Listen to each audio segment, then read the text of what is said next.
eu quero mostrar alguns trabalhos que eu fiz ao longo desses anos aí, e o principal deles, que é o que eu mais queria mostrar agora, foram as imagens produzidas para uma campanha da Fiat, feita em 2010, em dezembro de 2010, na verdade. Isso é um conjunto de 3 imagens. E a campanha era a seguinte: a agência Léo Burnet tinha um briefing que chegou da Fiat, e eles precisavam vender as ambulâncias. Então, surgiu um problema. Como vender um produto que está associado a acidente, a tragédias, enfim. Então, eles criaram umas ideias interessantes, bastante bem-humoradas, né? São personagens presos em situações, assim, acidentes bem engraçados. Então, só para vocês verem essas imagens.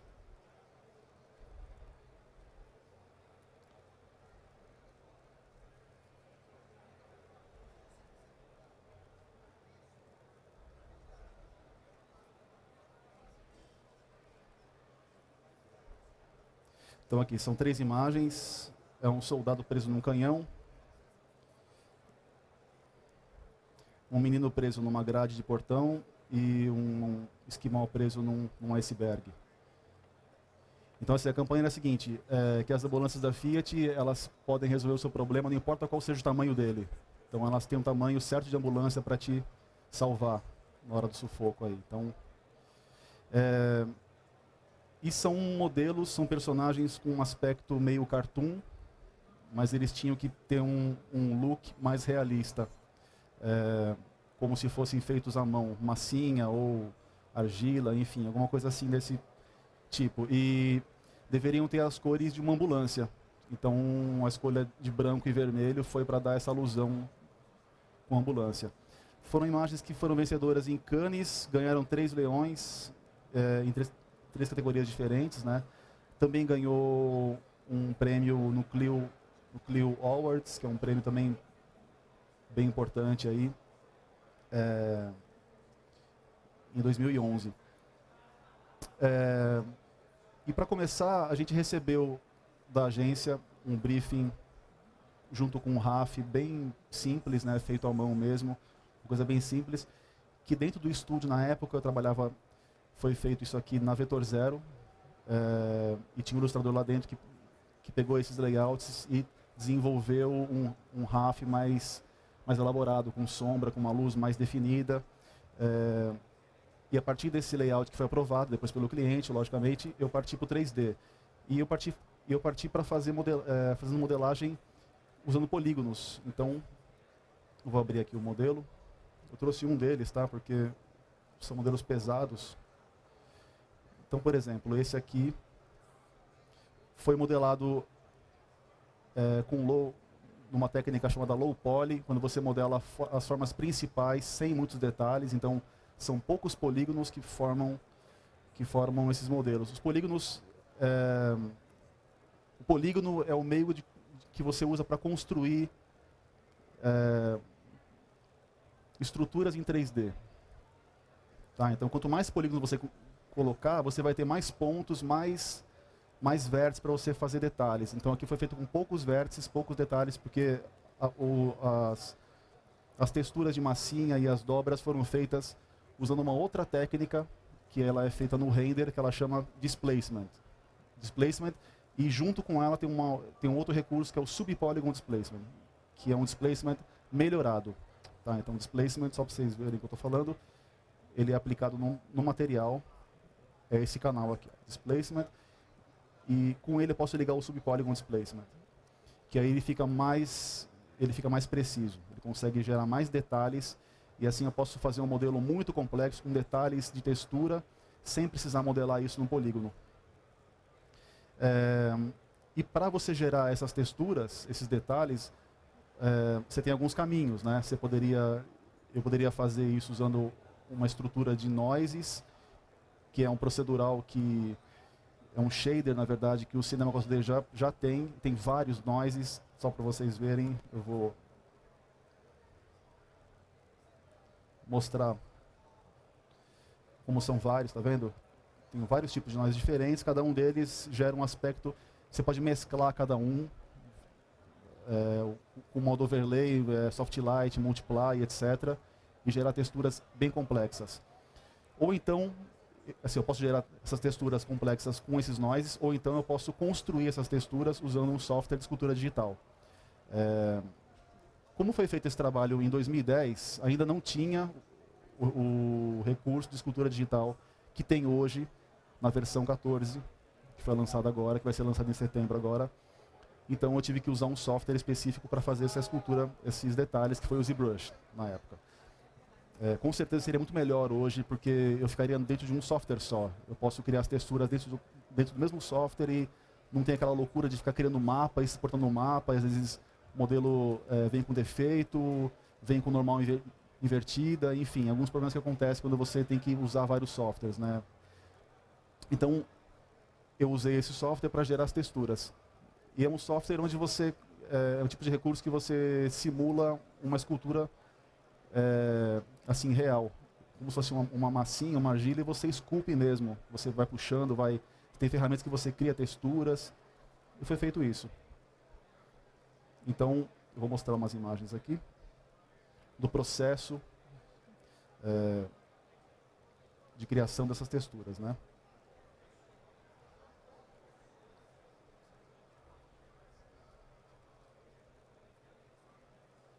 Então, por exemplo, não, na verdade, isso aqui,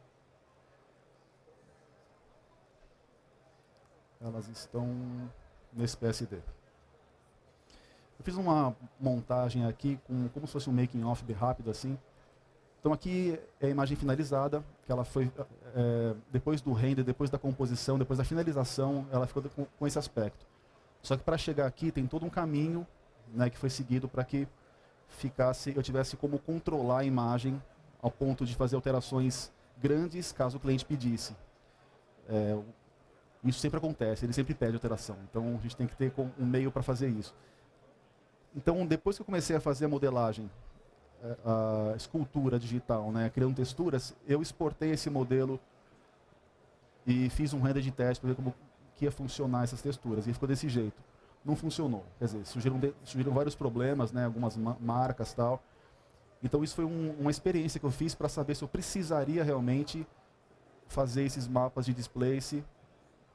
E no caso não funcionou, então eu precisei fazer. Então depois eu voltei de volta para o software de escultura e fui criando a textura com mais detalhes. Notem que está com mais detalhes, está um pouco mais rico. E aí eu fiz outros testes com outras luzes, né? Notem que essa aqui está muito mais clara. E aliás é uma coisa que eu vou falar daqui a pouco, que é sobre o que eu tive que fazer para gerar essa luz final na cena. Depois de vários testes com displays para saber se ia funcionar certinho, sem nenhuma surpresa, eu tive o render final, que foi com esse aspecto. Então, o render que saiu do Cinema 4D foi esse aqui. Foi com essa cara.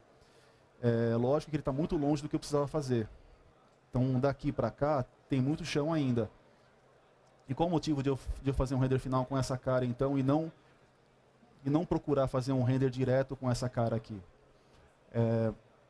Porque eu trabalho, e aliás, todos que fazem composição em filme, ou mesmo para fazer print, still, né, essa ilustração, usa os passes de render que o software gera.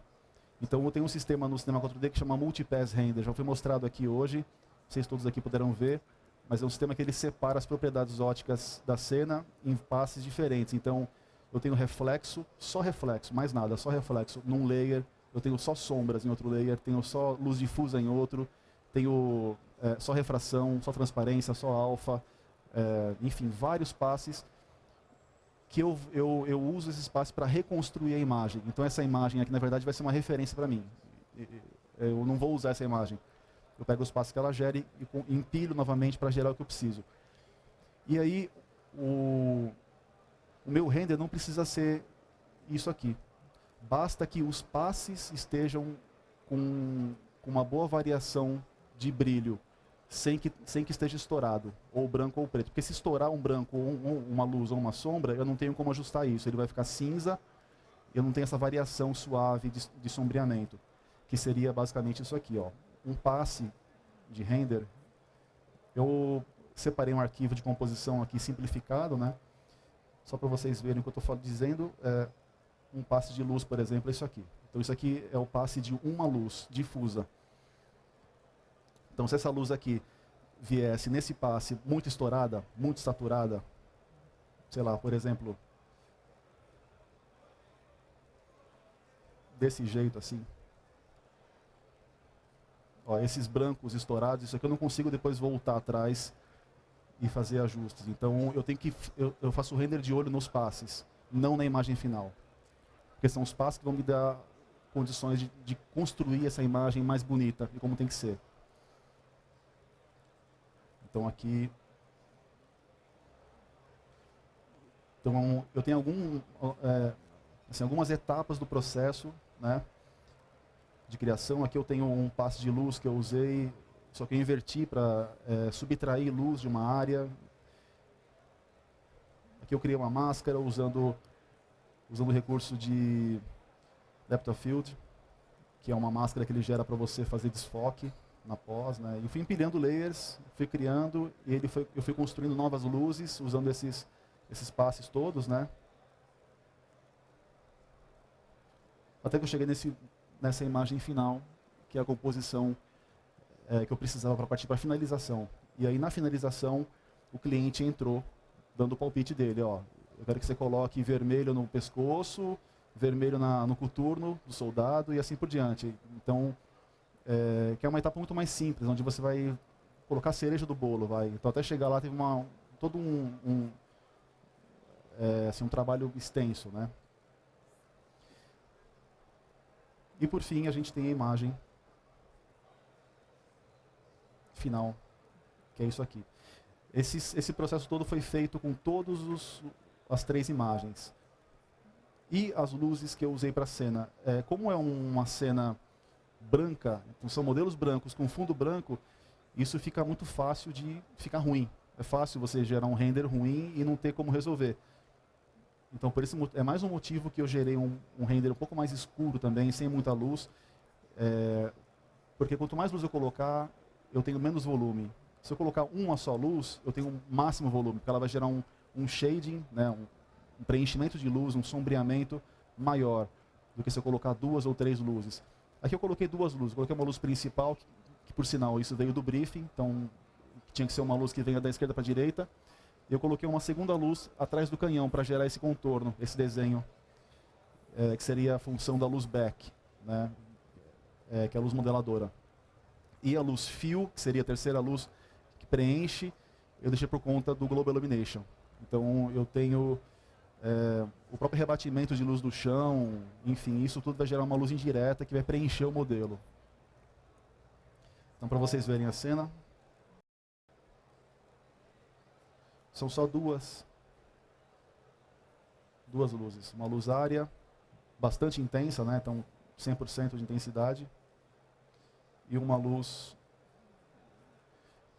que vai definir o contorno dos modelos aí um pouco mais... E essa luz ela ficou menos intensa, já que eu ia fazer o render pensando nos passes, eu poderia colocar essa luz 100%. Eu não coloquei porque eu vi que no passe ela começou a estourar. Começou a ficar muito estourada a luz. Então eu fui abaixando até ela ficar no nível bem razoável. E com isso eu tenho aquele espaço que eu falei. Ok? E como essas imagens elas são imagens que foram usadas para print, então geralmente quando quem faz ilustração, quase sempre o cliente pede essa imagem maior possível. Nem eles sabem por que eles querem, mas eles pedem uma imagem maior que você tiver, assim.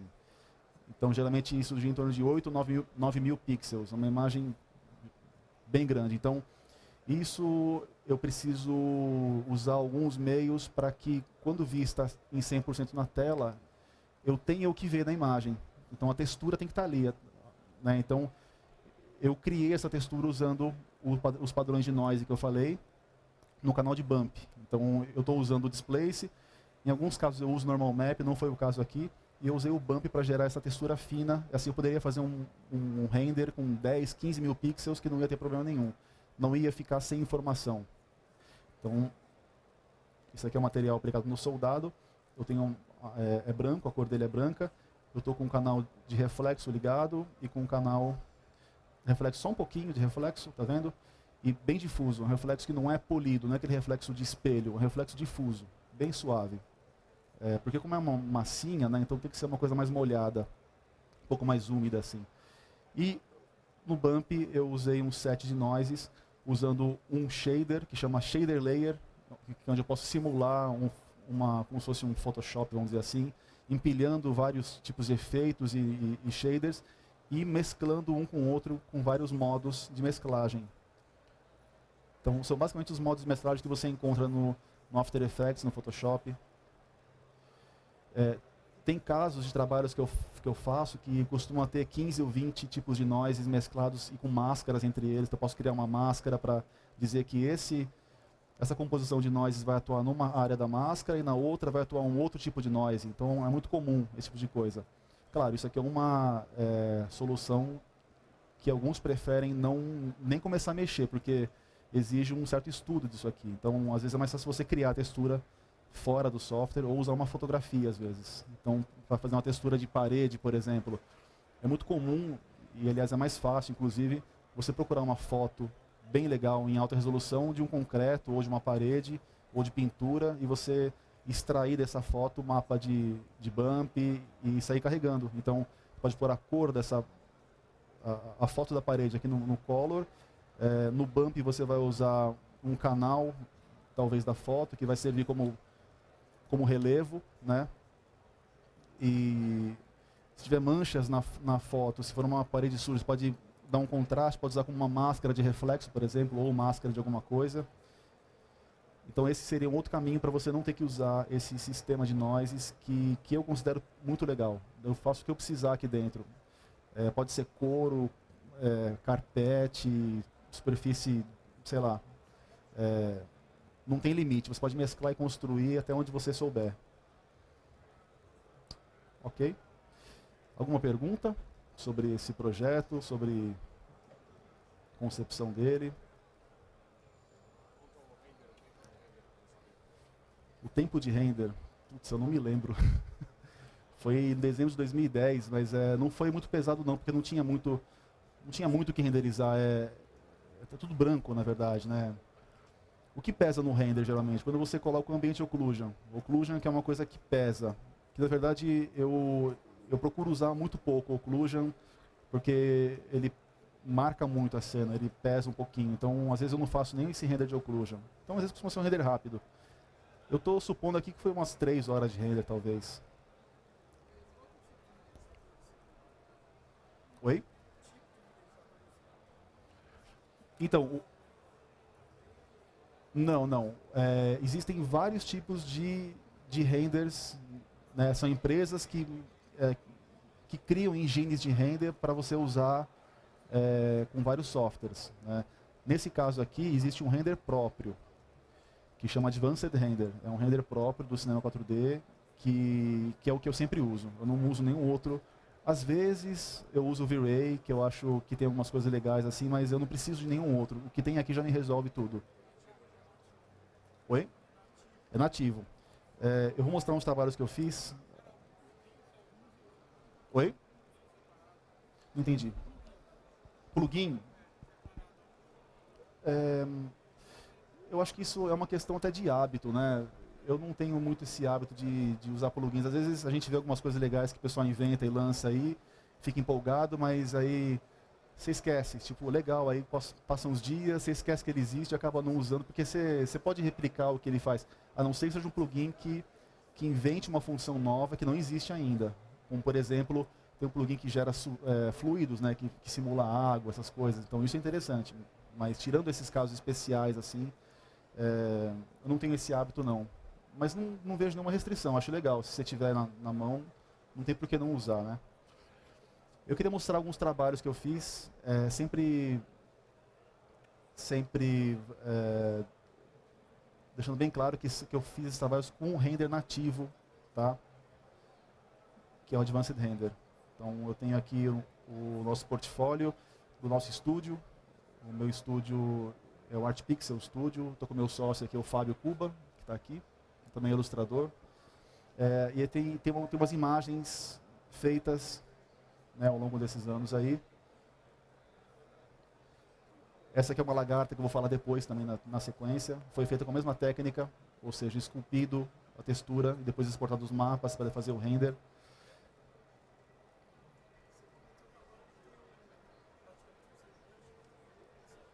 Isso, foi lançado na versão 14 agora um recurso de escultura digital. Então, ele é praticamente um ZBrush.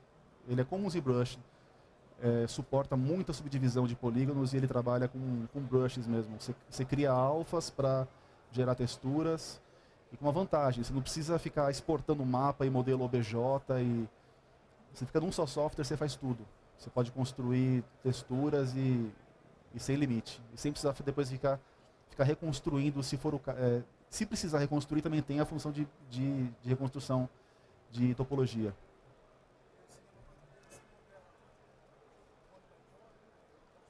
Sim, polígonos. Esse modelo aqui eu fiz nele. Aqui assim, eu fiz com polígonos. Ele está feito inteiramente com polígonos. Ok? Bom, essas 3 imagens aqui foi um tempo total de 2 meses. Como eram imagens para prêmio, né? Então eles lançam muito antes do prazo para poder ficar pirando em cima, criando ideias e mudando e testando possibilidades e tal. Elas foram feitas nos intervalos, assim, onde estava mais tranquilo, no cafezinho, no almoço, no fim do dia, tal, você vai brincando, tal. Então foi bem tranquilo. Foram 2 meses bem tranquilos, assim, sem estresse. Geralmente, eu suponho que seriam imagens para serem feitas numa semana, num prazo normal de trabalho, né, num ritmo normal, assim. A campanha vai veicular na próxima semana, precisaria fazer agora. Então seria um prazo razoável, assim, para 3 imagens dessas, uma semana. Bom, então aqui, bem rápidas, são imagens de trabalhos. Nessa imagem aqui eu usei basicamente 3 softwares. Eu usei um software para gerar a cidade, um software para gerar o céu, e o render e as texturas eu fiz com o Cinema 4D. Depois o Photoshop para fazer a composição. Aqui são aquelas da Fiat.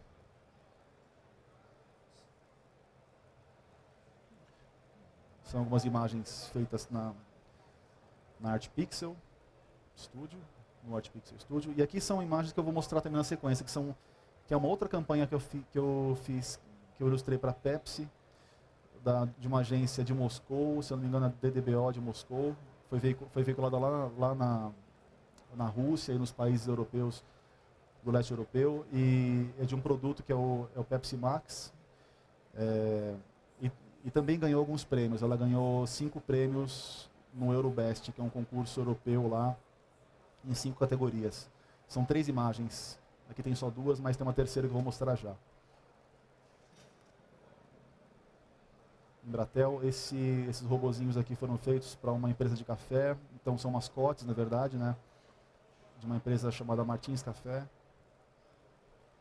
Então também foram feitos com aquele tamanho normal, 9.000 pixels. Você consegue ver todos os detalhes de textura, de ferrugem.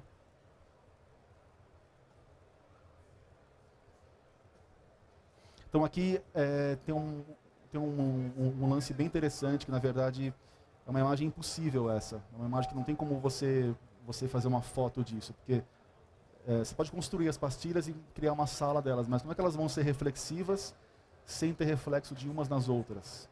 Então, se vocês repararem, não tem reflexo de umas nas outras.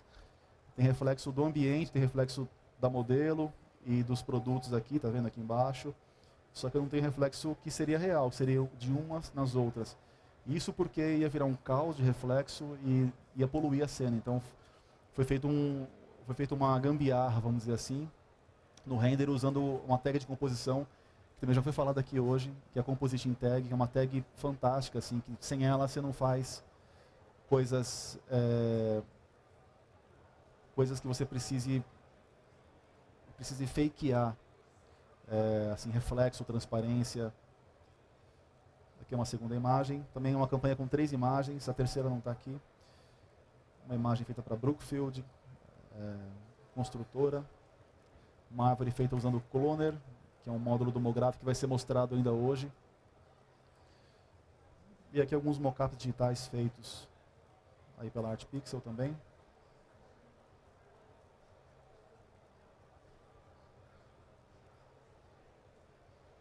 E também, se der tempo no final, eu queria falar um pouco sobre gotas, né? Sobre como criar esses gotejados em 3D. Na verdade, isso aqui é um problema sério que os artistas enfrentam na hora de construir essas gotinhas. Quase sempre eles desistem e partem para foto. Então eu queria mostrar como é que eu faço para gerar isso em 3D. Bom, então eu queria mostrar agora aquela outra campanha de Pepsi, rapidamente um making off bem simplificado. Então a gente recebeu alguns concepts, né? Antes deixa eu mostrar as artes finais.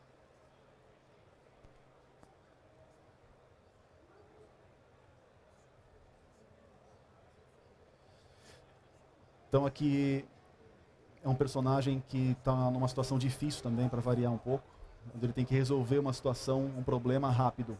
Então, para pensar rápido, o produto que ele está vendendo ajuda a ter essa solução. Então, o que ele está vendo, né, precisa processar. Então, processa até encontrar a solução, explodiu a bomba. Quer dizer, ele tem que ser rápido. Então, encontrar qual que é o fio que tem que cortar, que é o vermelho, no caso. Aqui ele tem que achar a chave, não precisa explicar, né? Se ele não achar a chave, tem uma tragédia que acontece aí. E aqui ele tem que lembrar quem é a pessoa que ele dormiu aí. Também são imagens feitas usando escultura digital. Os tecidos dessa cena aqui eu fiz usando o recurso de close do Cinema 4D, que faz simulação de tecidos, que é muito interessante. Ele é fácil de usar, ele é um aspecto muito realista. Então você modela esse tecido liso, com poucos polígonos mesmo, e você fixa alguns pontos e você ativa a simulação e ele já dá essas dobras, e aí você pode subdividir a malha, ela fica com mais detalhes ainda. É muito simples e não é pesado, esse que é o mais legal. E aí vamos mostrar o concept que veio da agência. Então a gente tem, aliás, os layouts, né, que chegaram da agência. Então os caras tiveram a ideia e criaram um desenho rápido para mostrar como que eles queriam mais ou menos a cena. Então notem que houve uma mudança para melhor, né? Em cima das ideias originais. Então, em cima disso aqui, a gente tinha que criar o rosto do personagem. Como é que seria esse rosto dele, assim, a expressão dele, né? Então a gente fez alguns estudos, eu e mais alguns colegas, assim, artistas, fizemos alguns estudos de expressão dele. Esse aqui foi feito pelo Marco Furtado, é um ilustrador que trabalha hoje na UMAP, se eu não me engano, uma agência. Esse também foi ele que fez, esse aqui fui eu, esse fui eu. Bom, enfim. Então foram vários estudos de expressão, feitos com pintura digital mesmo, assim, jogo rápido para aprovação. E o escolhido foi esse. Foi essa expressão que foi escolhida para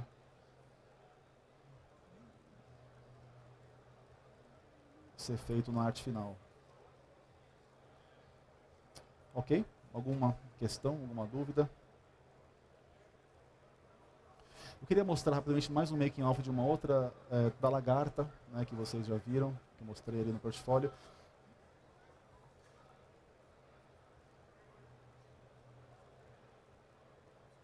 Eu estou só com a cena dela, não tenho aqui um making off. Mas sem problemas. Como essa lagarta aqui era uma imagem estática, não ia ser animada, assim como as outras, né? Então eu não me preocupei muito em trazer de volta o modelo em OBJ em low poly. Então eu trouxe ele com uma subdivisão um pouco maior, assim eu não preciso forçar tanto no displacement. Então eu tenho aqui um material com os mapas que foram aplicados. É um pouco pesado porque esse mapa é grande. Se eu tenho que fazer um render com 9.000 pixels, o mapa de textura dele tem que ter pelo menos 10, 12 mil pixels. Tem que ser maior, porque senão ele começa a pixelizar e o displace começa a dar problema. Estou querendo abrir aqui, mas ele está um pouquinho pesado. Abriu. Então aqui foi usado um mapa de cor. Foi uma pintura também feita usando o Photoshop, se não me engano, e também o Body Paint. notem que são cifrões, né? É uma campanha para GM, para vender carro, enfim, então bem comercial aí. No Diffusion eu usei um noise para tirar um pouco de luz dessas cores, para dar um aspecto mais orgânico. No Luminance eu carreguei o Subsurface Scattering, que é um recurso que existe em todos os objetos que você conhece. Em alguns são mais visíveis, em outros menos, né? Então a pele, por exemplo, fica bem visível numa vela, numa superfície de um inseto, você consegue ver contra a luz, você vê que ele é transparente. Então ele gera esse efeito de transparência. Então eu coloquei usando um shader Fusion, que é similar ao layer shader que eu já falei. Então mesclando a cor em modo overlay com outro Fusion. Nesse outro Fusion eu tenho a cor de novo, só que em modo multiply com subsurface. Então a função desse mapa de cor é subtrair algumas coisas do subsurface. Então, ou seja, o subsurface vai atuar só em algumas áreas, que são as áreas mais claras, né, no caso desse modelo aqui. E com isso a gente tem um aspecto um pouco mais realista.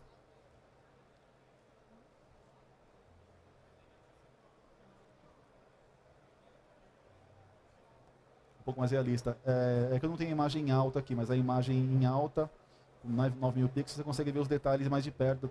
Dá para perceber que tem uma certa transparência nos contornos e nas dobras dela, né? Então você pode ver que é uma coisa meio gelatinosa, até meio nojenta, assim, às vezes.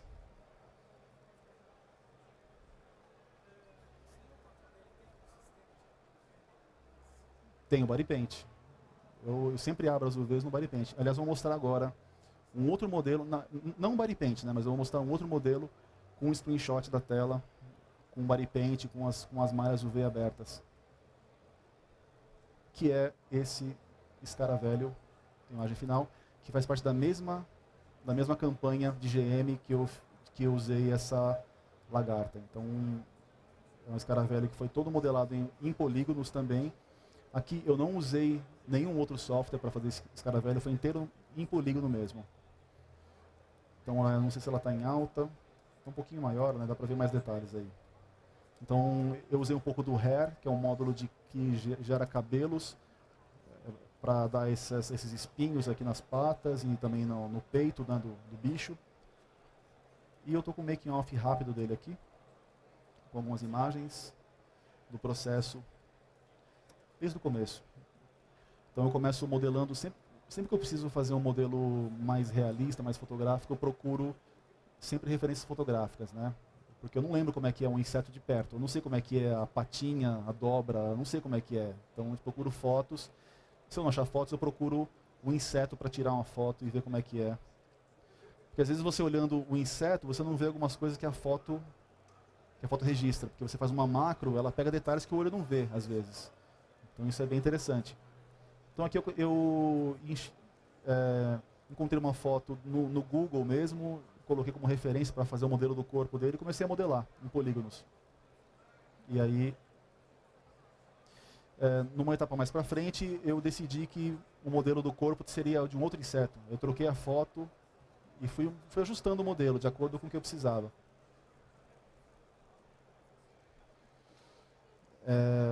Modelagem em poly by poly. Aqui eu usei várias técnicas de modelagem, na verdade, uma mescla de técnicas, né?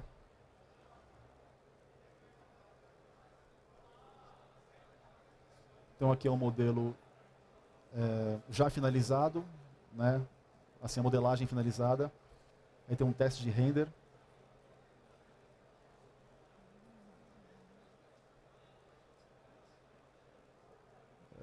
Deu uma travadinha básica.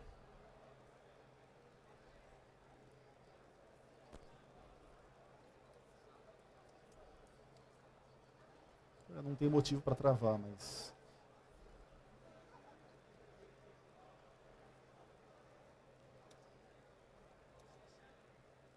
Travou. Opa, voltou.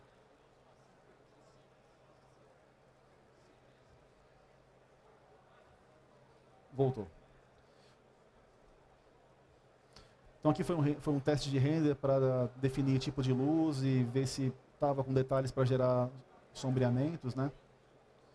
Aqui foi Aqui é um teste para ver se a abertura da malha UV ficou certa, ficou tudo certo, em ordem.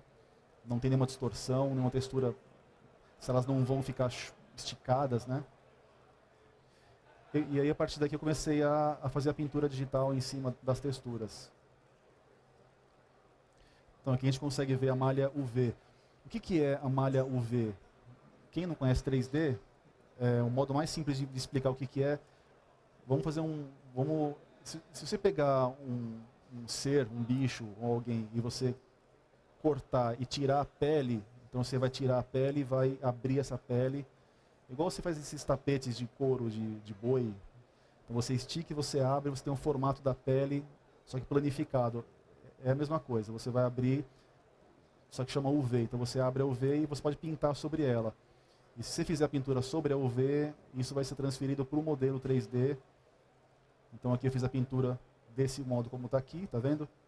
E no modelo 3D ele já vai se comportar como deveria mesmo, porque ele já está mapeado. Então esse mapa UV tem a função de dizer aonde cada cor vai cair no modelo. E aqui foi um render para definir se o subsurface estava funcionando direito, como deveria.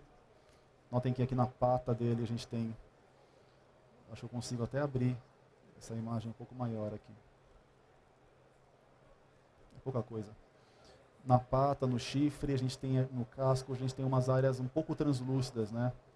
Sem o subsurface ficaria muito plástico, ficaria muito falso.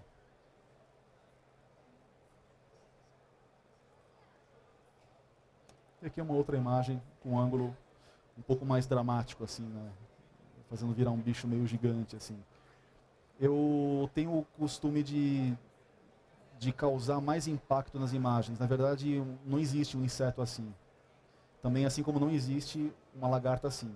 É uma lagarta muito mais monstruosa do que na verdade ela é.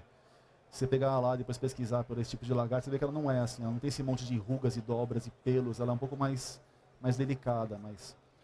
Mas para efeitos de você causar impacto visual, é interessante, eu gosto. Esses pelos aqui, né, eles não existem na verdade. Talvez tenha um pouquinho, mas muito mais suave. Bom, enfim, alguma pergunta sobre esses projetos que eu mostrei agora? Alguma questão? Pode falar a sua dúvida. Você não vale.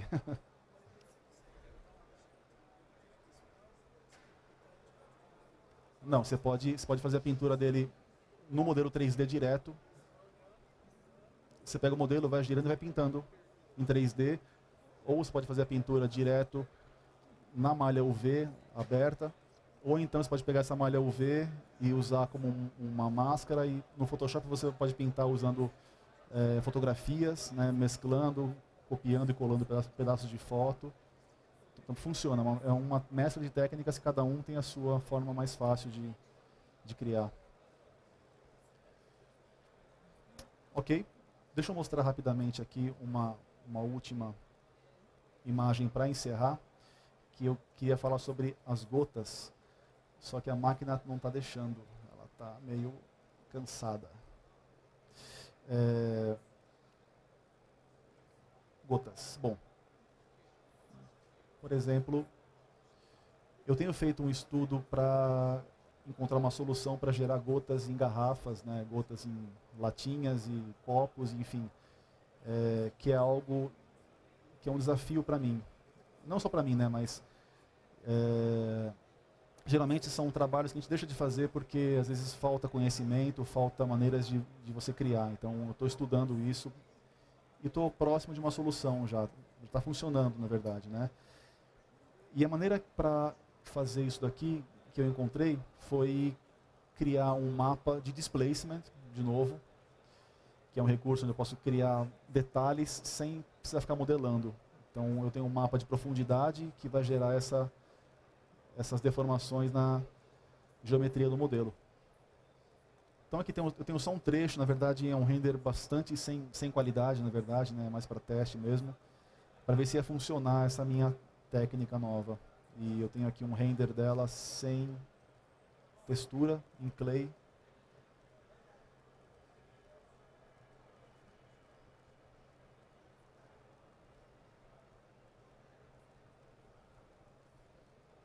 Coloquei uma luz mais em cima para gerar uma sombra mais forte, né?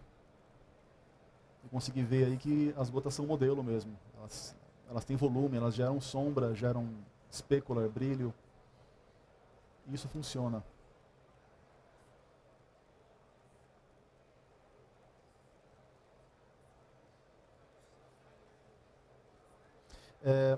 Tem uma outra maneira de fazer isso, que é usando o MoGraph.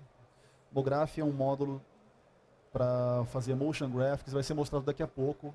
O próximo artista que vai apresentar, ele vai falar um pouco sobre o MoGraph, vai mostrar alguns trabalhos feitos com o MoGraph. E no MoGraph tem ferramentas próprias para fazer várias coisas de motion, né? E uma delas é fazer clonagens de objetos. Então eu poderia modelar algumas gotas e clonar essas gotas em torno da garrafa.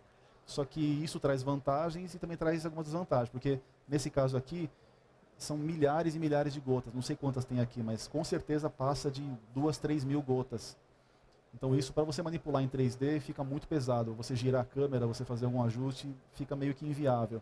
Ao passo que com o displacement você não tem esse problema, porque é um cálculo que é feito no render. Então você setou a luz, fez teste de renders e a máquina trabalha sozinha. Você não tem esse estresse de ficar clonando e ajustando, né, os clones, em função de ser muito denso, ter muitas gotas, né? Ok. Alguma questão, alguma dúvida?